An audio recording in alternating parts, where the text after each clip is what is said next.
तो हेलो दोस्तों, आज हमारा नया चैप्टर है पार्लियामेंट। तो आज वाली क्लास में हम डिस्कस करने जा रहे हैं कि पार्लियामेंट क्या है,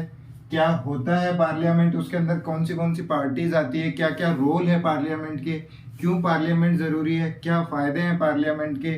कौन इसका प्रेसिडिंग ऑफिसर होता है, कौन लोकसभा को चलाता है, कौन कौन से मेंबर्स होते हैं और उनसे रिलेटेड जो भी आर्टिकल्स हमारे पास आते हैं तो वो है। तो सबसे पहले अगर हम देखें तो पार्लियामेंट है क्या। तो पार्लियामेंट ये है कि एक तरह से कि जो एग्जीक्यूटिव लोग हैं हमारे पार्लियामेंट में, एग्जीक्यूटिव लोग कौन होते हैं कि जैसे हमारे प्राइम मिनिस्टर हो गए और उनकी काउंसिल ऑफ मिनिस्टर हो गई, जो वो लोग हैं और जो लेजिस्लेटिव का काम करते हैं, लेजिस्लेटिव की रिस्पॉन्सिबिलिटी निभाते हैं। अब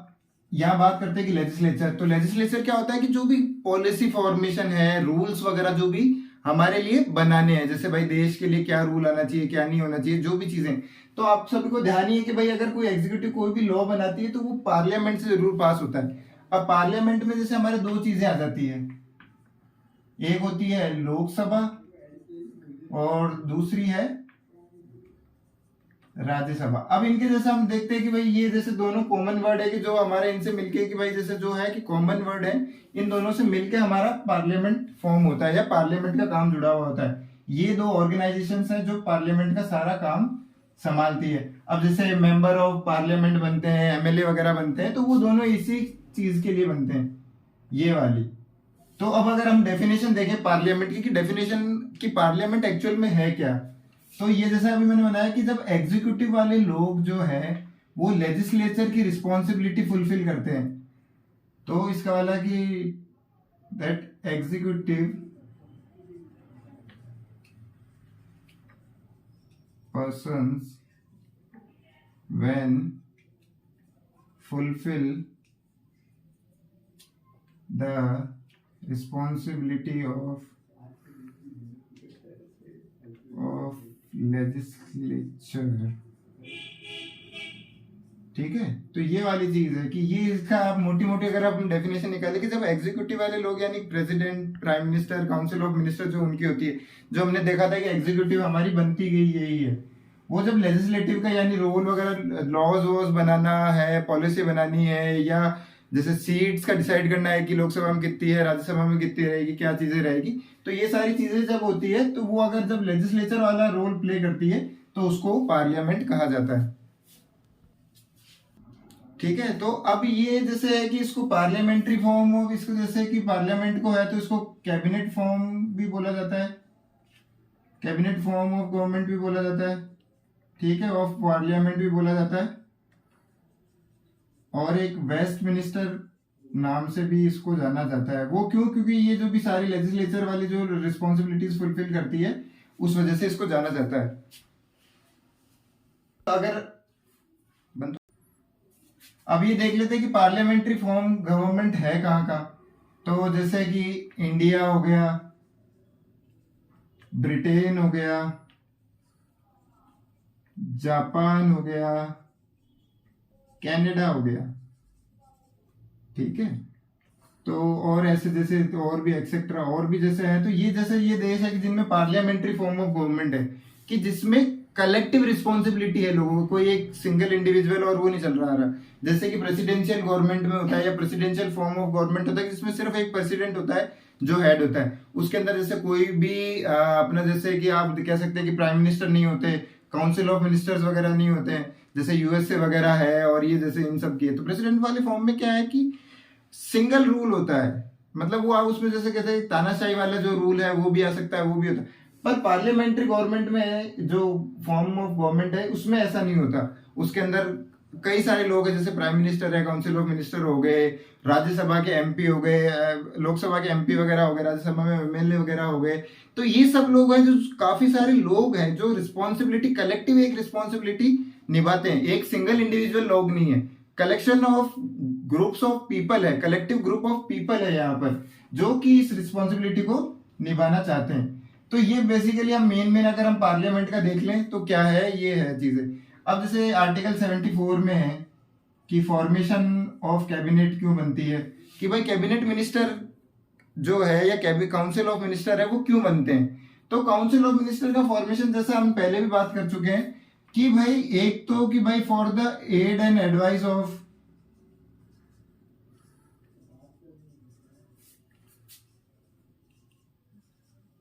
वर्किंग ऑफ प्रेसिडेंट,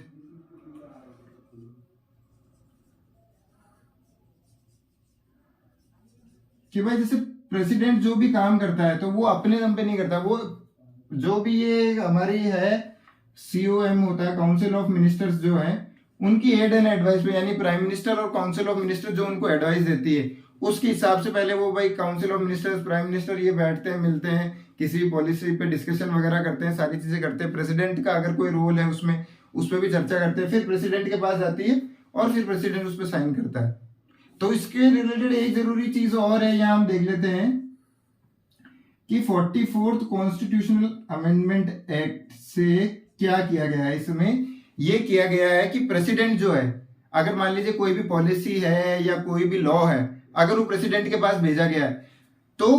प्रेसिडेंट उसको वापस एक बार भाई रिकंसिडरेशन के लिए वापस जो है काउंसिल ऑफ मिनिस्टर को भेज सकता है।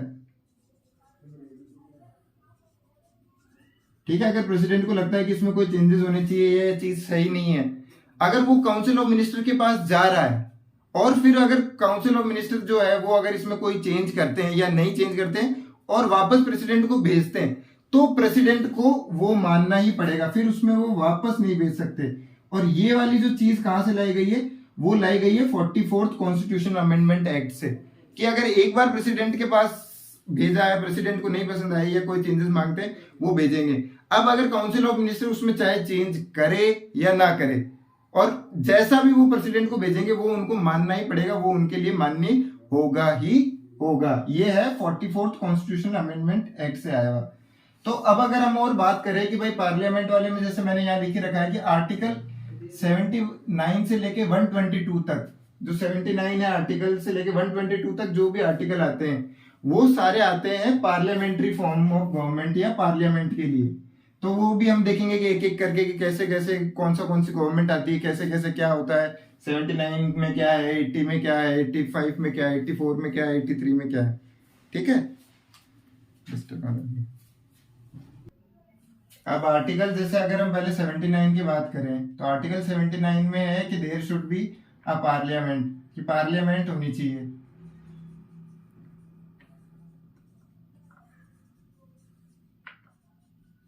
अब जैसे अभी हमने बात करी थी कि भाई पार्लियामेंट किससे मिलके बनती है, तो भाई जैसे प्रेसिडेंट होना चाहिए, प्राइम मिनिस्टर होना चाहिए, ठीक है, प्रेसिडेंट होना चाहिए, प्राइम मिनिस्टर भी जैसे वो उसमें काउंसिल ऑफ मिनिस्टर में आ जाएगा, लोकसभा और राज्यसभा। तो यानी कि ये है कि भाई पार्लियामेंट किससे मिलकर बनती है, कि प्रेसिडेंट होता है जो कि एक तरह से इसका देखा जाए तो हेड हो गया भाई पार्लियामेंट का, वैसे देखा जाए इनडायरेक्ट हेड हो गया, लोकसभा होती है और राज्यसभा होती है। तो ये बेसिक ये तीन जने हैं, ये तीन इंस्टीट्यूशन, दो ऑर्गेनाइजेशन और एक आदमी जैसे जो प्रेसिडेंट है, ये तीन मिलके पार्लियामेंट बनाते हैं। ठीक है, अब आर्टिकल 80 में क्या है, आर्टिकल 80 में है फॉर्मेशन ऑफ राज्यसभा।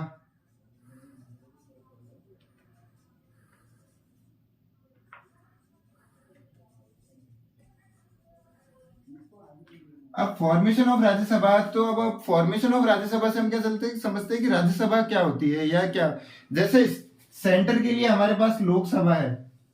ऐसे ही स्टेट की जैसे जो भी पॉलिसीज है या जो भी है, जो स्टेट के जैसे एमएलए वगैरह जो भी चुने जाएंगे वो करे जाएंगे, तो वो किस पोस्ट के लिए या किस जगह में अपनी मेंबरशिप पाने के लिए लड़ते हैं। तो भाई जैसे जो एमएलए वगैरह MP वगैरह है वो मेंबर ऑफ पार्लियामेंट लोकसभा में जाने के लिए लड़ते हैं, और राज्यसभा के लिए जैसे एमएलए वगैरह है जो कि हमारे यहाँ पे होते रहते हैं, एमएलए के चुनाव जैसे हर स्टेट में होते हैं, तो वो अपनी दावेदारी राज्यसभा में अपनी एक सीट फिक्स करने के लिए, एमएलए तो राज्यसभा के लिए और MP लोकसभा के लिए ये चुनाव लड़ते हैं।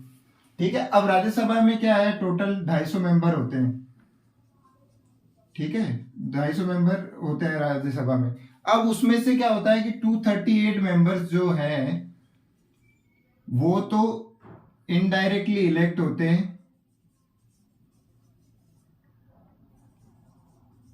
By member of legislative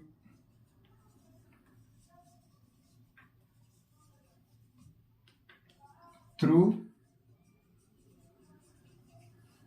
STVS, अब अगर देखा जाए कि भाई कि जो 238 मेंबर है वो इनडायरेक्टली इलेक्ट होंगे, मतलब कोई डायरेक्ट कोई इनके लिए कोई इलेक्शन नहीं हो रहा है, ठीक है, किसी भी तरह से। तो भाई जो मेंबर ऑफ लेजिस्लेटिव है वो अपने 238 मेंबर सेलेक्ट कर लेंगे। एसटीवीएस क्या है कि सिंगल ट्रांसफरेबल वोटिंग सिस्टम, यानी एक तरफ बार वोट पड़ेगा और उससे 238 मेंबर्स जो है वो सेलेक्ट हो जाएंगे, और 12 मेंबर्स जो हैं वो प्रेसिडेंट नॉमिनेट करेगा।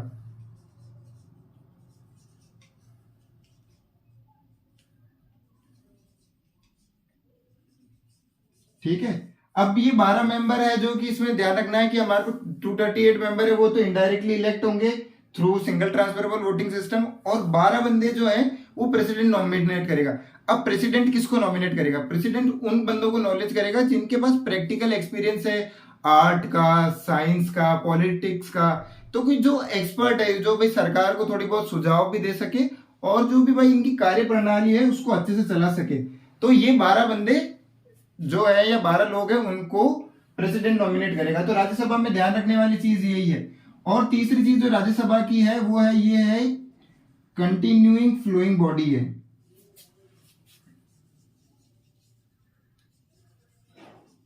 ठीक है, यानी ये कभी भी डिसॉल्व नहीं होती, यानी ये कभी भी खत्म नहीं होती, हमेशा चलती रहती है। कि जैसे हम देखते हैं कि लोकसभा है, लोकसभा तो हो सकता है कि भाई 5 साल बाद डिसॉल्व हो जाएगी, हट जाएगी, नए मेंबर आएंगे या जो भी। लोकसभा ऐसी जो कभी भी डिसॉल्व नहीं होती, यानी कभी भी हटती नहीं, ये हमेशा चलती रहती है।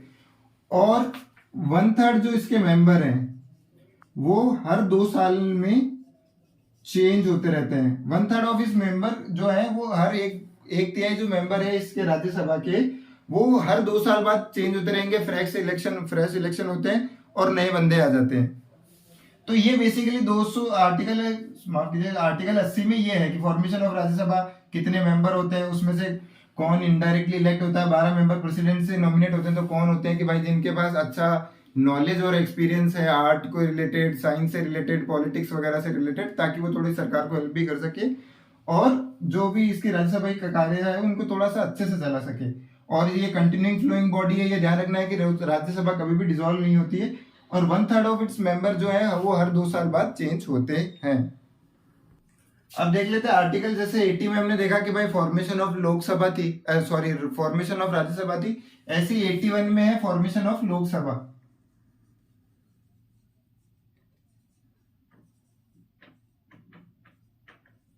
अब फॉर्मेशन ऑफ लोकसभा में सबसे पहले देखते हैं कि भाई लोकसभा जो है कि जैसे कि भाई जो स्टेट के लिए हमने जैसे बात करी थी कि भाई राज्यसभा होती है, ऐसे सेंटर के लिए कौन है? लोकसभा है। तो अब लोकसभा में पहले देख लेते हैं कितने मेंबर होते हैं। तो 552 टोटल मेंबर्स है अभी आज की तारीख में, मेंबर्स है। और इसकी खास बात यह है कि सारे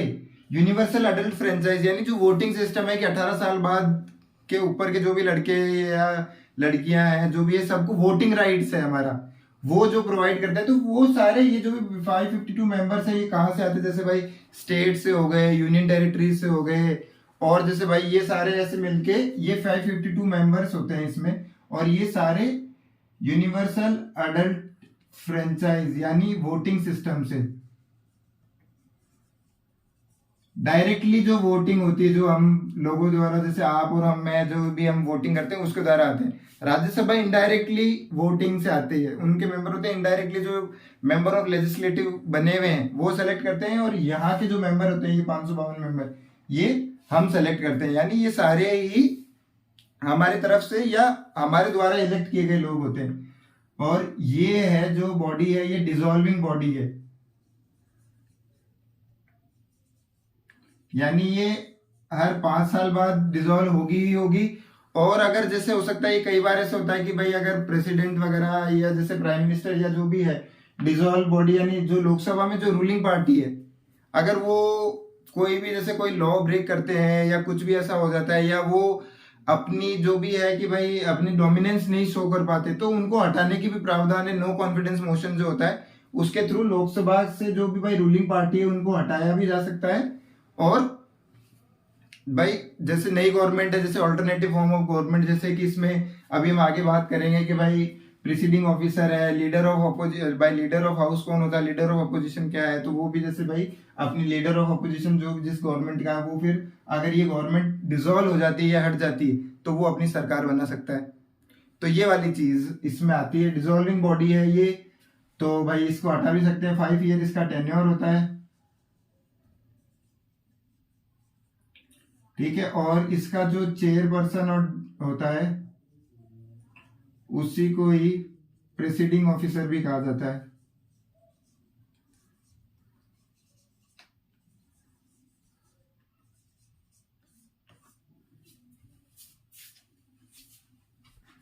अब आर्टिकल 82, अब आर्टिकल 82 में क्या है, तो आर्टिकल 82 में है फॉर्मेशन ऑफ डायलेमेशन कमीशन।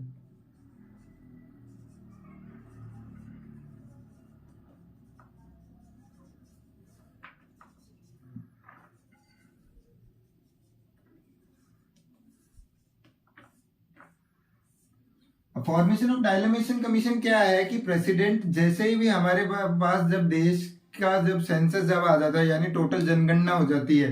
तो उसके बाद भाई जैसे चाहे लोकसभा है चाहे राज्यसभा में है कि भाई अलोकेशंस ऑफ सीट्स, यानी भाई कितनी बढ़ानी है घटानी है या उतनी ही रखनी है, ये सब चीजों का ध्यान रखना है कि भाई कितनी सीट बढ़नी चाहिए। भाई हमारे जब जनगणना हो गई कि जैसे राजस्थान के मान लो कि अगर लोग बाग बढ़ गए, तो जैसे अगर वहां सपोजिंगली 10 सीट है राजस्थान में, तो उसकी 11 करनी पड़ेगी या 12 करनी पड़ेगी, वो अकॉर्डिंग टू पॉपुलेशन की भाई भाई किस डिमांड, क्या डिमांड है किस स्टेट की या किस डिस्ट्रिक्ट की या किसी भी यूनियन टेरिटरी की क्या डिमांड है, उस हिसाब से जो चीजें बनती है या जो भी उस अकॉर्डिंग अगर हमारे को सीट फिक्स करवानी है, तो वो कौन करता है, डायलेमेशन कमीशन करता है, ठीक है। और इसको अपॉइंट कौन करता है ये कमीशन को, तो प्रेसिडेंट इसको अपॉइंट करता है। जो देश का हमारा राष्ट्रपति होंगे या प्रेसिडेंट है वो इसको अपॉइंट करते हैं। और ये कमीशन 3 मेंबर कमीशन है।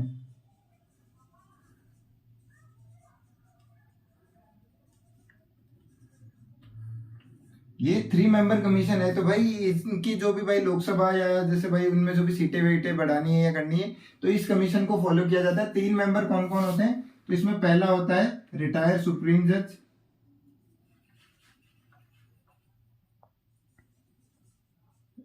रिटायर्ड जज ऑफ सुप्रीम कोर्ट। दूसरा होगा इसमें chief election commissioner.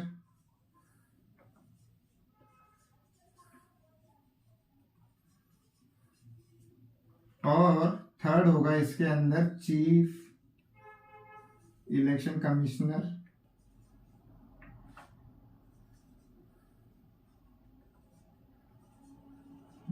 Of state. तो यानी ये 3 मेंबर मिलके डायलेमेशन कमीशन का जो है फॉर्मेशन करते हैं। अब भाई जैसे ये कि भाई सिर्फ इलेक्शन कमीशन अपने केवल एक ही बॉडी पे लोड ना पड़े, इसलिए भाई एक स्टेट के लिए भी इलेक्शन कमीशन बना दी उसका चीफ। तो ये 3 जने होते हैं, ये तीनों जनों की कमीशन मिलके बनती है। फिर इनके बाद ये डिसाइड करते हैं कि भाई कितनी क्या सीटें बढ़ानी है, कम करनी है, वो इक्वल रखनी है, या जो भी इनका जो प्रोसेस जो ये फॉलो करते हैं, जो भी इनके वही अकॉर्डिंगली जो इनको गाइडेंस मिली होती है उसके अकॉर्डिंग। तो डायलेमेशन कमीशन का ये ध्यान रखना है कि भाई ये किस लिए काम आती है, तो एलोकेशन ऑफ सीट्स, चाहे लोकसभा हो राज्यसभा हो, आफ्टर सेंसस, यानी जब देश की पूरी जनगणना वाला प्रोसेस खत्म हो जाता है उसके बाद जो अपॉइंट होती है वो ये डायलेमेशन कमीशन है। अब आर्टिकल 83 में है कि अब जो जिसकी हम पहले बात कर चुके हैं, duration of Rajya Sabha and Lok Sabha.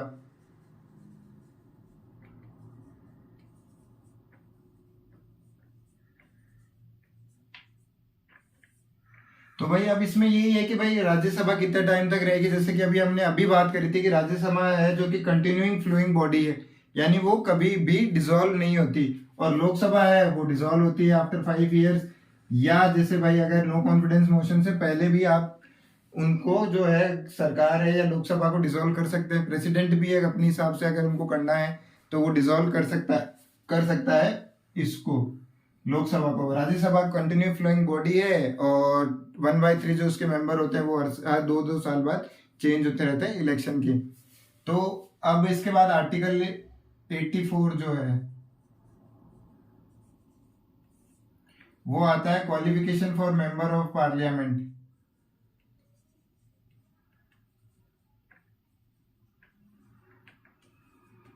Member of parliament को मैंने थोड़ा सा ये ऐसा लिख दिया है, एमपी मेंबर ऑफ पार्लियामेंट है ये। तो यानी कि अब अगर आपको मेंबर ऑफ पार्लियामेंट बनना है तो आपका क्या क्या क्वालिफिकेशन आपके पास होनी चाहिए या क्या क्या होना चाहिए। तो सबसे पहली चीज तो है कि आप सिटीजन होने चाहिए इंडिया के।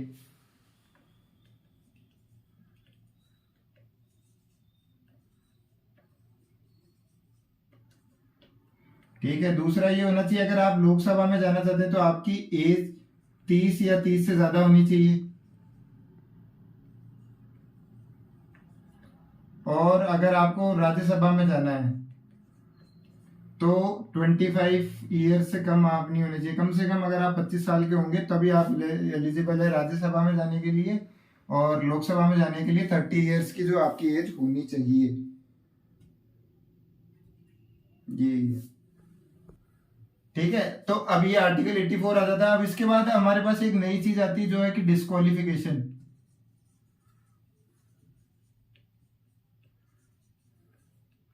अब डिस्क्वालिफिकेशन यानी क्या होता है कि भाई हटाना या किसी भी का भी, जैसे भाई एमपी है या एमएलए है, उसको हटाया कैसे जा सकता है अगर कुछ भी है। तो उसके लिए जो सबसे पहली चीज आती है वो है हमारे पास anti defection law.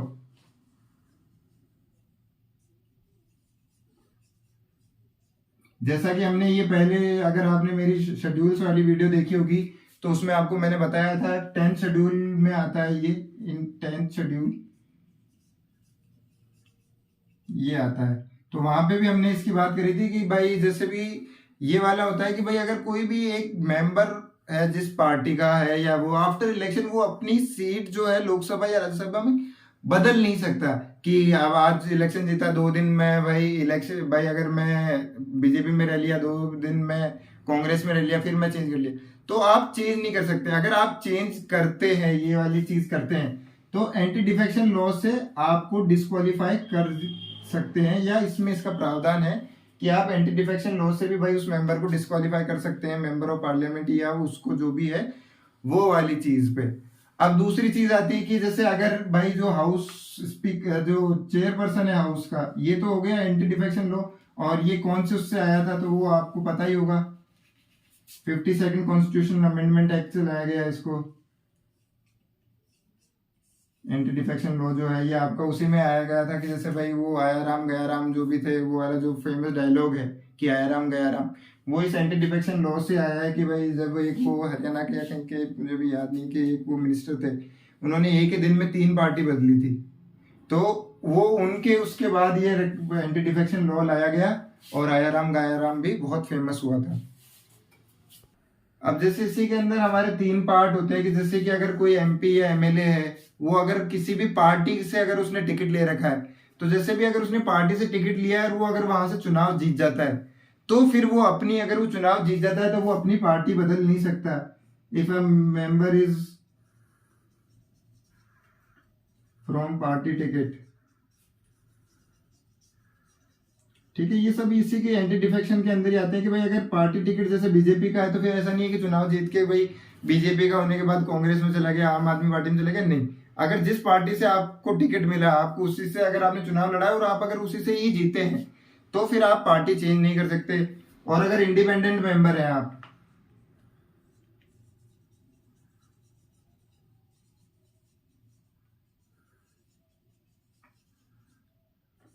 Independent member है कि यानी आपने बिना किसी पार्टी के या किसी भी कोई सपोर्ट के, किसी भी बिना पार्टी के सपोर्ट के अगर आप खड़े हुए हैं और अगर आप चुनाव जीत जाते हैं, और चुनाव जीतने के 6 महीने बाद अगर आप किसी भी पार्टी को चूज करते हैं या अगर किसी भी पार्टी में जाते हैं, तो भी आपको डिस्क्वालीफाई कर सकते हैं, डिस्क्वालिफिकेशन आपका हो सकता है अगर आप इंडिपेंडेंट मेंबर हैं तो भी।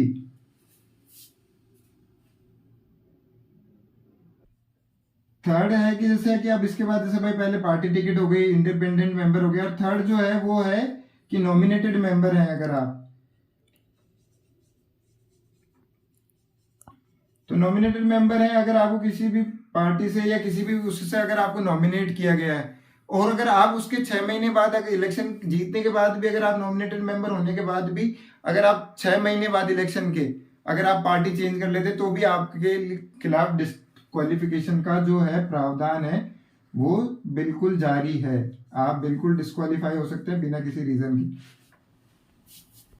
अब इसमें जो एक और चीज आती है कि भाई अगर जैसे एक्सेप्शन, अगर इसका क्या हो सकता है, तो एक्सेप्शन इसका ये हो सकता है कि भाई जैसे कि अगर कोई पार्टी है और दो पार्टियों को मिलके अगर अपनी सरकार बनानी, वो क्या करनी, तो अगर 2/3 जो भी है एमपी जो चुने हैं, अगर उनका 2/3 पार्ट या 2/2 तिहाई मेंबर अगर हाँ कर दे, तो दो पार्टियों का मर्जर हो सकता है। यानी वो कोएलिशन गवर्नमेंट, या जो होता है कि जो साथ में संगठन वाली सरकार है, जैसे बीजेपी आपने बना ली, कांग्रेस या किसी भी और कोई भी पार्टी ने ऐसे मिलके बना ली, तो वो बना सकते हैं, उसकी कोई मनाही नहीं है, उसमें कोई भी डिफेक्शन नहीं होता। और इसका जो जैसे चेयरपर्सन है और वाइस चेयरपर्सन है, या डिप्टी चेयरपर्सन है, डिप्टी चेयरपर्सन है,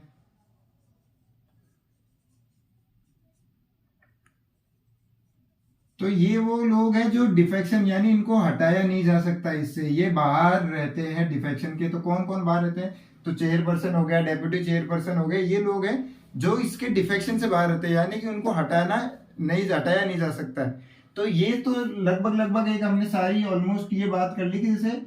सिंगल मेंबरशिप वाली जो बात है, अगर उसके खिलाफ जो भी हमारा जो भी डिफेक्शन होना है, या जो भी चीजें हटाने करने का क्या क्या प्रोसेस है, या कैसे कैसे हटाया जाता है, वो हमने बात कर ली पार्लियामेंट की।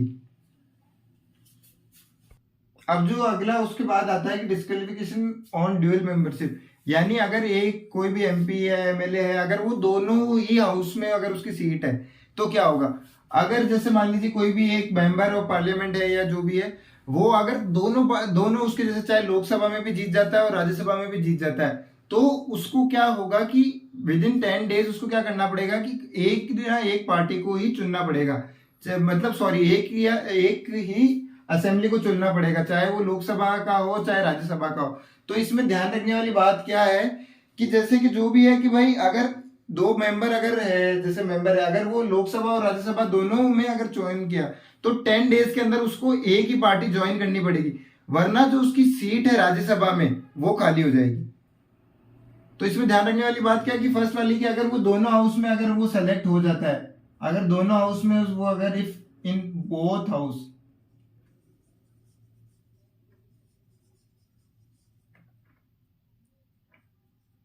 अगर दोनों हाउस में जीतता है, तो विद इन 10 डेज एक, अगर उसको विद इन 10 डेज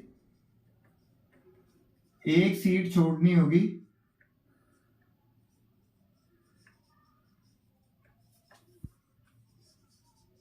वरना अदरवाइज राज्यसभा की जो सीट है उसकी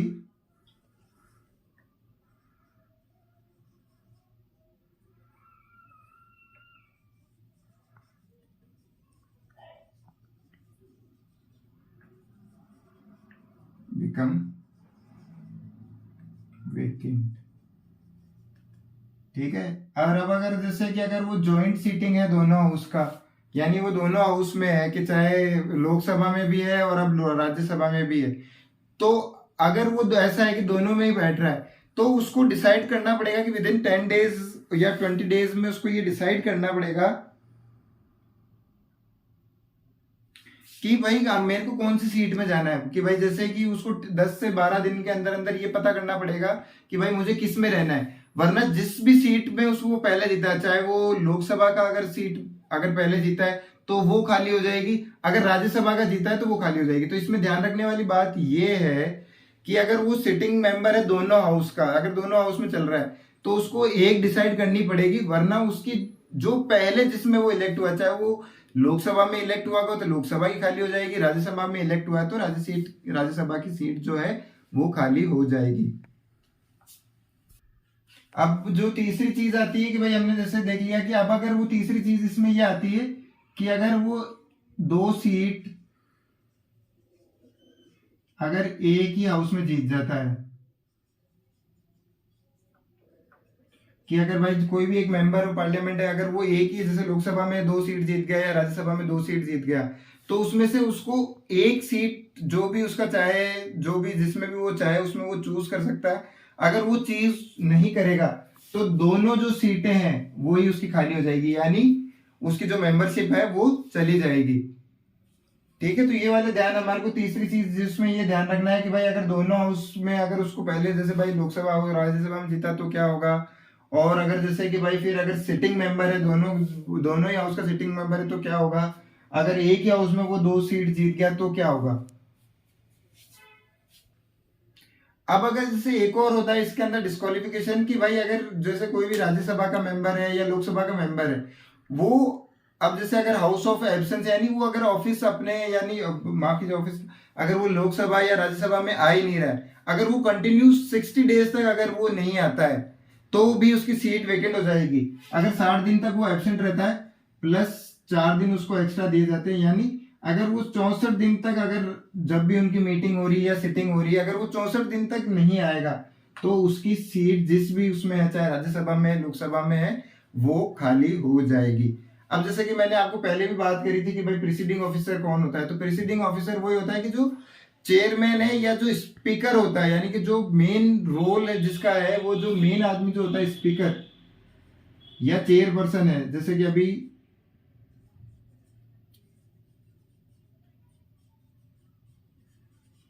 उसी को ही प्रिसीडिंग ऑफिसर कहा जाता है।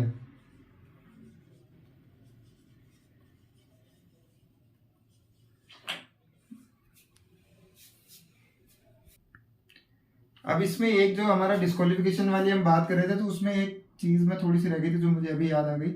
विप। तो ये विप क्या चीज है, कि इस विप के बेसिस पे भी डिस्क्वालिफिकेशन होता है मेंबर ऑफ पार्लियामेंट और जो भी एमपी एमएलए होता है। तो ये होता है ऑफिशियल है of official parties who work for maintaining discipline of party। यानी ये वो मेंबर है या वो आदमी होता है पार्टी का ऑफिशियल है, कि जो कि कोई ऑफिशियल पार्टी जैसे बीजेपी है, कांग्रेस है, आम आदमी पार्टी है, उनके अंदर जो भी एक पर्सन को ये नॉमिनेट करते हैं जिसको विप कहा जाता है, और उसका काम क्या होता है कि पार्टी में डिसिप्लिन बना के रखना, एकाग्रता, या जैसे हम कहते हैं कि थोड़ी सी वो भी जोड़ के, और डिसिप्लिन कि भाई पार्टी का काम ढंग से चले, कोई उसके भाई ऐसा नहीं कि भाई कोई गलत फायदा उठा ले पार्टी के नाम का या वो, तो डिसिप्लिन बना के रखना उसके अंदर, तो वो विप का काम होता है। और अगर कोई मेंबर ऑफ पार्लियामेंट है या उस पर अगर ये लगता है कि उसने किसी भी लॉ को वायलेट किया है या ऐसा कुछ किया है, तो वो विप के पास जाता है। और अगर विप ने भी अगर ये उसको ये डिक्लेयर कर दिया कि हाँ उस बंदे ने ये या उस बंदी ने या जो भी है अगर लॉ वायलेट किया है या किसी भी तरह का मिस हैपनिंग अगर क्रिएट करी है, और अगर विप ने भी अगर उस पर ऑर्डर दे दिया कि अपना ऑर्डर दे दिया कि यार हाँ ये भाई बंदा गिल्टी है, तो वो बंदा भी डिस्क्वालीफाई हो जाएगा अपनी पोस्ट से, या पार्टी का अगर कोई मेंबर है तो उस पार्टी की मेंबरशिप भी उसकी चली जाएगी, और अगर एमएलए या एमपी है तो वो भी वो हट सकता है उससे। आर्टिकल 93 क्या है, तो वो है कि भाई manner of election of president, ये जो हमारे होता है कि स्पीकर ऑफ लोकसभा, और वो जो है, तो स्पीकर ऑफ लोकसभा क्या होता है, कैसे उनका इलेक्शन किया जाता है, कि वो मेंबर ऑफ पार्लियामेंट होना चाहिए। और एक ये कन्वेंशन है कि स्पीकर ऑफ जो लोकसभा होता है वो हमेशा रूलिंग पार्टी से होगा, और डेप्यूटी स्पीकर होगा वो होता है अपोजिशन पार्टी से, यानी जो पार्टी रूल कर रही है, जैसे अभी के टाइम में बीजेपी रूल कर रही है, तो जो जैसे कि भाई ओम बिरला जी हैं या जो भी है जैसे वो है, तो वो बीजेपी के ही सदस्य हैं, उनकी पार्टी से उन्होंने भाई जीता था, तो मेंबर ऑफ पार्लियामेंट बनते हैं। मेंबर ऑफ पार्लियामेंट में फिर जैसे भी भाई 2/3 मेजोरिटी से जिसको भी चेंज किया जाता है वो प्रेसिडिंग ऑफिसर बन जाता है लोकसभा का, या स्पीकर ऑफ लोकसभा बन जाता है। और लोकसभा का भाई जैसे जो भी इसकी की डेट कब इसका चुनाव होगा, वो प्रेसिडेंट, अगर लोकसभा के जो स्पीकर का अगर चुनाव की बात की जाए तो उसकी डेट निकाली जाती है प्रेसिडेंट द्वारा, और जो डेप्यूटी चेयरमैन है उसके जो भी इलेक्शन की डेट होगी वो जो स्पीकर ऑफ लोकसभा है वो निकालते हैं। तो ये है आर्टिकल 93 में, और ये कन्वेंशन की भाई स्पीकर और डेप्यूटी स्पीकर होना चाहिए। तो ये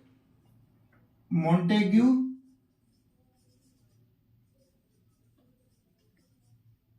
क्लेम्सफोर्ड एक्ट जो है 1921 का, उससे ये लिए गया है, मॉन्टेग्यू क्लेम्सफोर्ड एक्ट से ये लिया गया 1921 से, कि भाई हमारे भाई अगर पार्लियामेंट है तो उसमें कि भाई पोस्ट ऑफ जो स्पीकर और डेप्यूटी स्पीकर होगी। तो भाई ये अभी जैसे अभी हमने बात करी थी, तो वो 2/3 तो जो है कि स्पीकर और लोकसभा का स्पीकर और डेप्यूटी स्पीकर है उनको हटाने के लिए जो है 2/3 स्पेशल मेजोरिटी जिसे कहते हैं वो जरूरत होती है। अगर उनको अपॉइंट करना है तो वो सिंपल मेजोरिटी से हो सकते हैं। ये थोड़ी सी मुझसे मिस्टेक हो गई, थोड़ी सी मुझे अभी एकदम सडनली याद आया कि अगर उनको अगर जैसे अपॉइंट करना है तो सिंपल मेजोरिटी से हो जाएगा, यानी 1/2 जो है उससे, यानी मतलब आधी जनता जो है वो उससे भी, अगर वो सिंपल मेजोरिटी से अगर उन्होंने किसी भी मेंबर को नॉमिनेट कर दिया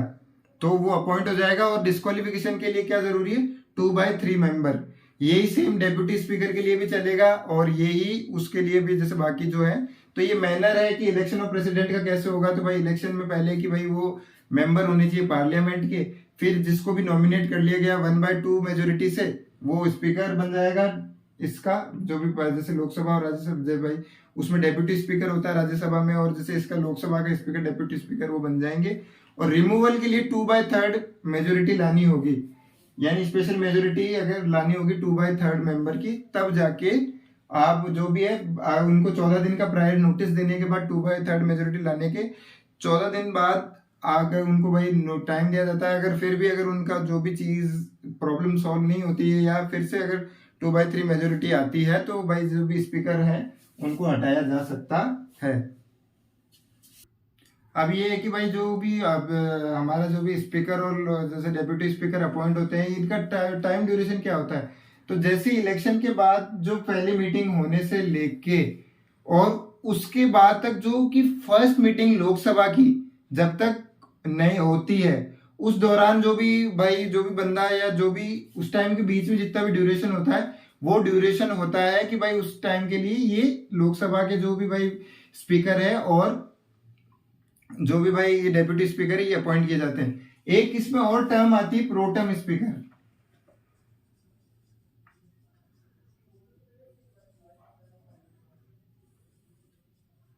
अब प्रोटर्म का मतलब क्या होता है कि भाई एक तरह से ये आप कह सकते हैं कि टेम्पररी जो चीज होती है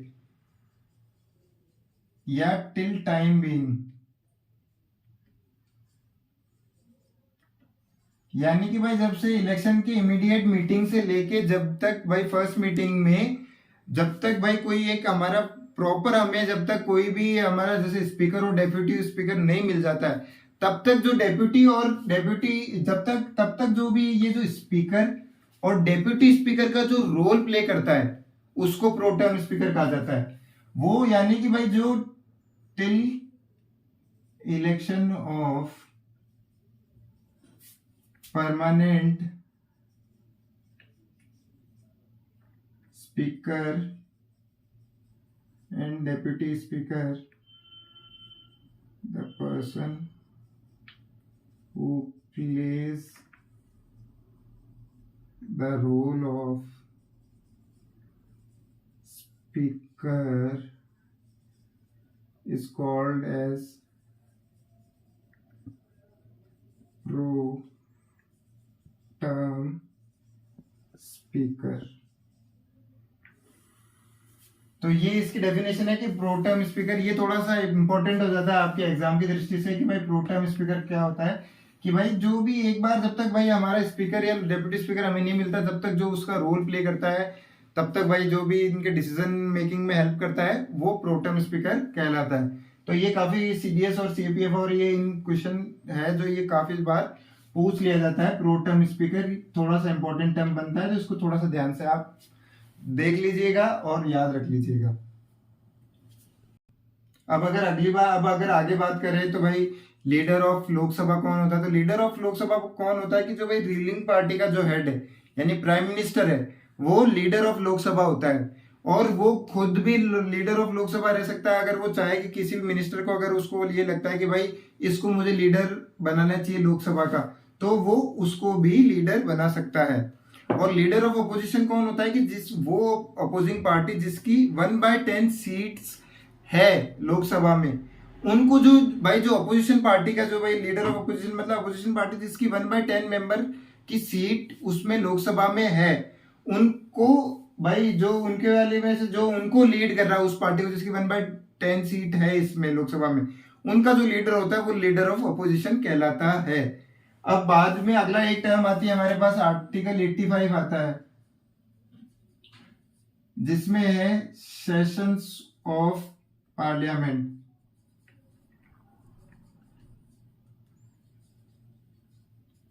तो इसमें सबसे पहले आता है हमारा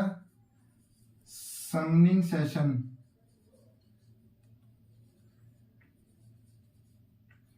अब समनिंग सेशन क्या होता है कि भाई जैसे कि वैसे तो लोकसभा का जैसे जो भाई स्पीकर है वो टाइम टू टाइम उनको भाई लोकसभा बुलाता रहता है, पर ये एक प्रोविजन है कि लोकसभा के जो भी मेंबर है वो 6 महीने में एटलीस्ट एक बार तो मिलने चाहिए, मतलब साल में कम से कम 2 मीटिंग तो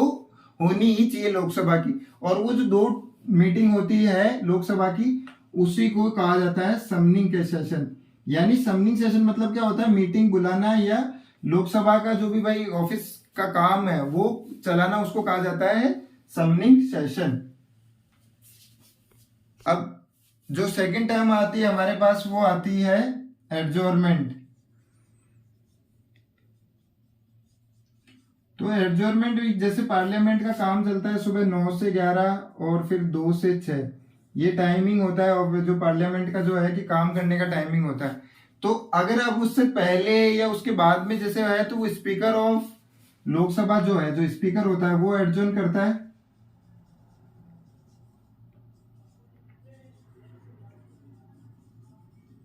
एडजोर्नमेंट मतलब करना यानी उसको खत्म करना या स्थगित करना या उसको आगे बढ़ा देना है मीटिंग को, कि भाई अब कल मीटिंग होगी या 2-4 घंटे बाद होगी या जो भी है। तो वो जो भी प्रोसेस होता है उसको एडजोर्नमेंट कहा जाता है। और वो कौन करता है एडजोर्नमेंट? Speaker of Lok Sabha. और जैसे भाई प्रेसिडेंट है वो भी इसको जो एडजोर्नमेंट है वो प्रेसिडेंट भी कर सकता है। पार्लियामेंट के कोई भी सेशन को अगर आगे बढ़ाना है या थोड़े टाइम के लिए रोकना है उसको, तो प्रेसिडेंट और स्पीकर ऑफ लोकसभा दोनों ही है जो ये कर सकते हैं। अब जैसे कि आपको पता तीसरी टर्म आती है डिसोल्यूशन। तो डिसोल्यूशन यानी उसका पूरा भाई उसको पूरी तरह से समाप्त कर देना या हट जाना। अब जैसे कि हमें पता है कि राज्यसभा तो कंटिन्यूइंग मेंबर बॉडी है, तो राज्यसभा कभी भी डिसॉल्व नहीं होती, जो होती है वो होती है लोकसभा हर वक्त डिसॉल्व होती है। तो भाई जैसे कि अगर जैसे कि ये है कि भाई लोकसभा है तो उसको डिसॉल्व कौन करता है? प्रेसिडेंट करता है। उसके टेन्योर उसका डिसाइड हुआ है उसके बाद, या अगर पहले कि भाई जब अगर जो गवर्नमेंट उस टाइम रूल कर रही है अगर वो अपनी मेजोरिटी नहीं साबित कर पाती और no confidence motion opposition party ले आती है तो भी लोकसभा डिसॉल्व हो जाती है। तो वो कौन करता है? प्रेसिडेंट करता है। तो प्रेसिडेंट के पास पावर है डिसोल्यूशन की। अब बात कर लेते हैं कि बिल्स की, कि जब अगर जैसे भाई ये जो भी भाई जैसे डिसोल्यूशन हुआ उसके बाद जब लोकसभा होगा और इनका रिजोल्यूशन होता है, तो अगर जब डिसॉल्व हुआ था उस टाइम कोई बिल है जो पेंडिंग था लोकसभा में वो हट जाएगा, यानी वो लैप्स कर जाएगा। चाहे वो भाई रीओरिजिनेटिंग चाहे लोकसभा में तो वो रहेगा ही नहीं, लैप्स कर जाएगा। चाहे वो राज्यसभा में पेंडिंग हो या राज्यसभा ने उसको पास भी कर दिया होगा तो भी वो अगर लोकसभा में पेंडिंग था तो वो उस टाइम रिजोल्यूशन वाले टाइम में तो वो लैप्स कर जाएगा। अब क्या होगा कि जैसे कि कोई भी बिल अगर जब सेकंड चीज क्या है कि अगर कोई भी बिल है अगर वो दोनों ही लोकसभा और राज्यसभा में दोनों में ही पास नहीं हुआ और डिसोल्यूशन से पहले अगर प्रेसिडेंट ने एक जॉइंट सिटिंग कमेटी, यानी दोनों के जॉइंट सिटिंग कमेटी क्या होती है कि भाई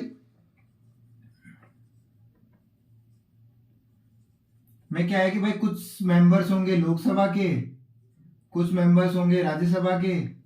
और ये दोनों मिलके एक मीटिंग करेंगे कि भाई अगर जिसपे भी कि भाई लॉ को पास करना है नहीं करना है क्या है। अगर प्रेसिडेंट ने उस पर जैसे कि भाई दोनों ही असेंबलीज में लोकसभा और राज्यसभा में दोनों में उन्होंने भाई ये बिल को पास नहीं कर रखा है और प्रेसिडेंट ने उस पर अगर ज्वाइंट कमीशन बिठा रखी है, कमेटी बिठा रखी है, ज्वाइंट सिटिंग कमीशन बिठा रखी है, तो वो बिल्कुल भी खारिज नहीं होगा या लैप्स नहीं करेगा, या वो बिल अभी भी रहेगा उसके अंदर, पार्लियामेंट के अंदर, लोकसभा या उसके जो भाई ज्वाइंट सिटिंग में जो भी डिसीजन होगा फिर वो मान्य होगा। अब जैसे तीसरी कैटेगरी इसमें आती है कि जैसे कि एक बिल है वो राज्यसभा ने तो पास कर दिया पर अगर पेंडिंग पड़ा है लोकसभा में। अब जैसे देखा जाए कि भाई अब राज्यसभा से बड़ी तो लोकसभा है, पर अगर राज्यसभा ने पास कर दिया और लोकसभा ने उसमें पेंडिंग पड़ा तो वो बिल लैप्स नहीं होगा, मतलब वो बिल्कुल भी खारिज नहीं माना जाएगा या बिल्कुल भी हटाया नहीं जाएगा। और इसके अंदर एक चौथा टर्म क्या था? अब जैसे हमने भी पहले बात करी थी कि जब हम शुरुआत में बात करी थी कि भाई एक बिल है कि भाई जैसे वो लोकसभा के मेंबर और राज्यसभा के मेंबर दोनों ने पास कर दिया, ठीक है, पर वो प्रेसिडेंट के पास गया और प्रेसिडेंट ने उसको अगर वापस रिकंसिडरेशन के लिए या उस पर वापस सोच विचार करने के लिए उसको भेज दिया है, तो क्या होगा, तो वो बिल तब भी लैप्स नहीं होगा, क्योंकि वो दोनों राज्यसभा और लोकसभा ने दोनों ने पास किया है, तो वो लैप्स नहीं करेगा, वो बिल्कुल भी नहीं हटेगा। अब इसके अंदर अब जो अगला चीज हमारी आएगी वो आएगी कि भाई जो भी पार्लियामेंट के जो भी भाई उसके अंदर भाई जो भी सेशंस जो चलते हैं जैसे क्वेश्चनिंग आवर्स और ये सब चीजें, तो ये क्या होती है, तो आइए उसको देखते हैं। इसमें जो पहली चीज आती है कि भाई जो अब इसका अंदर है कि भाई किस तरह से कंडक्ट की जाती है पार्लियामेंट, तो उसके अंदर सबसे पहले आता है प्रोसीजर जो है कुछ लोकसभा और दोनों हाउसों की, तो क्वेश्चन आवर। तो यानी ये क्या होता है, क्वेश्चन आवर में क्या होता है कि जो ये पहला घंटा होता है कि जिसके अंदर सवाल जवाब होते हैं कि भाई आपके भाई मेंबर जो पार्लियामेंट के हैं वो डायरेक्टली एक दूसरे से सवाल और जवाब कर सकते हैं, या कोई अगर जैसे क्वेश्चन पूछ रहा है तो उसका आंसर दे दिया डायरेक्टली, किसी पे भी आप वो कर सकते हैं। तो हर बार जब पार्लियामेंट का जो पहला सेशन होगा वो क्वेश्चनिंग आवर कहलाता है। और अब जैसे भाई हमारा ये क्वेश्चन आवर हो जाता है, इसके बाद आता है स्टेयर्ड क्वेश्चनिंग क्वेश्चनिंग जो है, तो इसमें क्या होता है कि भाई जैसे इसमें होता है कि इसके अंदर भाई डायरेक्ट जवाब नहीं देके इसके अंदर भाई ओरल जवाब दिया जाता है, कि जरूरी नहीं है कि उसी के सेशन में दे, और इस पे क्या है कि काउंटर क्वेश्चन भी पूछे जा सकते हैं। तो ओरली जिसका जवाब दिया जाता है इसमें तो किसी भी तरह से भाई हाथों हाथ पूछेंगे और जवाब दे सकते हैं, तो इसमें यह है कि भाई इसमें तो हाथों हाथ देना होता है क्वेश्चन आवर में, पर स्टेट क्वेश्चनिंग में क्या होता है कि आप ओरल आंसर तो दे सकते हैं, पर जरूरी नहीं है कि हाथों हाथ दे कि भाई आप 1 घंटे बाद, 2 घंटे बाद, 3 घंटे बाद, 4 घंटे बाद जब भी देना चाहे जब दे सकते हैं। अब सेकंड है कि नॉन स्टेटेड क्वेश्चन,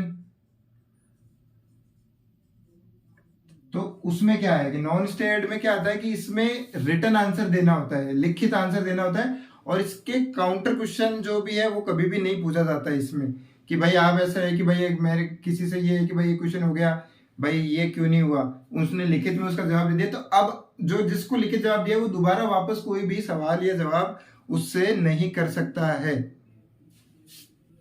और यही क्वेश्चन आवर की तरह ही होता है इसमें जीरो आवर में क्या है कि भाई ये वही है कि 1962 में इंडिया की निकाली हुई वो ये तरकीब है कि जिसमें भाई उस घंटे के अंदर 0 आवर के अंदर कोई भी किसी भी तरह का क्वेश्चन किसी से भी पूछ सकता है। तो ये बेसिकली जो भी चीजें थी कि भाई जो भी भाई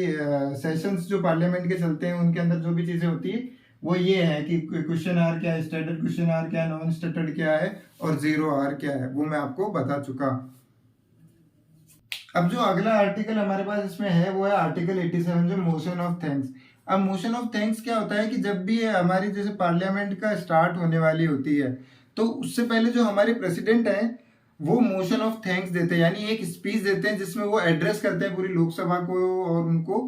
तो वो जो लोकसभा को जिस टाइम जिसको वो एड्रेस करते हैं उसको कहा जाता है मोशन ऑफ थैंक्स। अब इसमें जानने वाली चीज क्या है कि जैसे उनकी स्पीच खत्म होती है उसके बाद वो जो उनकी स्पीच थी वो अप्रूव होनी चाहिए, जितने भी मेंबर हैं लोग जो भी उसके अंदर एमपी वगैरह एमएलए वगैरह जो भी, उनसे वो अप्रूव होनी चाहिए। अगर वो स्पीच अप्रूव नहीं होगी तो वो जो गवर्नमेंट है या जो भी है जो सेशन है लोकसभा का वो डिसॉल्व हो जाएगा, यानी वो माननीय ही नहीं माना जाएगा, फिर री इलेक्शन वगैरह वाला प्रोसेस होगा। तो ये वाली चीज मोशन ऑफ थैंक्स में ध्यान रखने की प्रेसिडेंट देते हैं, और सेशन जब पहला सेशन चालू होने वाला था तो उससे पहले वो प्रेसिडेंट ये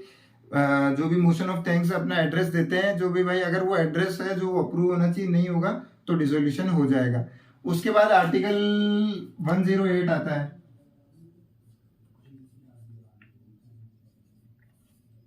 कि जिसमें है कि जॉइंट सिटिंग ऑफ हाउसेस।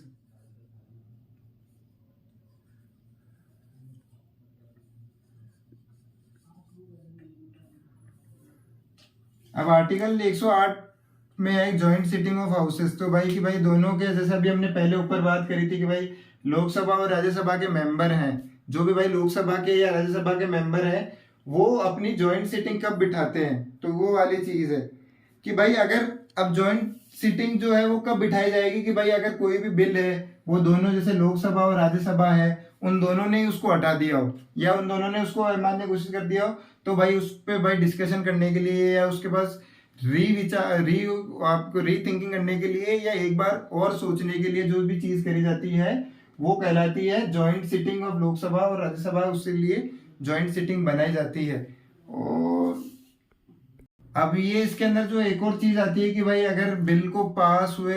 भाई 6 महीने, भाई बिल को लॉन्च हुए 6 महीने हो गए और फिर भी अगर कोई डिसीजन नहीं बन पाया उस पर, तो जॉइंट सिटिंग कमेटी बैठ जाती है। और तीसरी चीज इसमें ये है कि जब दोनों हाउसेस एग्री कर जाए कि यार इसके ऊपर हमें कोई भी कॉन्स्टिट्यूशन अमेंडमेंट करना है या किसी भी तरह का अमेंडमेंट लाना है, तो जॉइंट सिटिंग को बिठाए जाते हैं। तो ये मोटी मोटी मेनली जो भी चीजें थी वो हम पार्ट 1 में जो है कि पार्लियामेंट के पार्ट 1 में यहाँ तक अब हमने कवर कर लिया है। इससे अगर रिलेटेड और भी अगर कुछ इन्फॉर्मेशन या कुछ और अगर नेसेसिटी वाली चीज होगी तो वो मैं पार्ट 2 में लाऊंगा।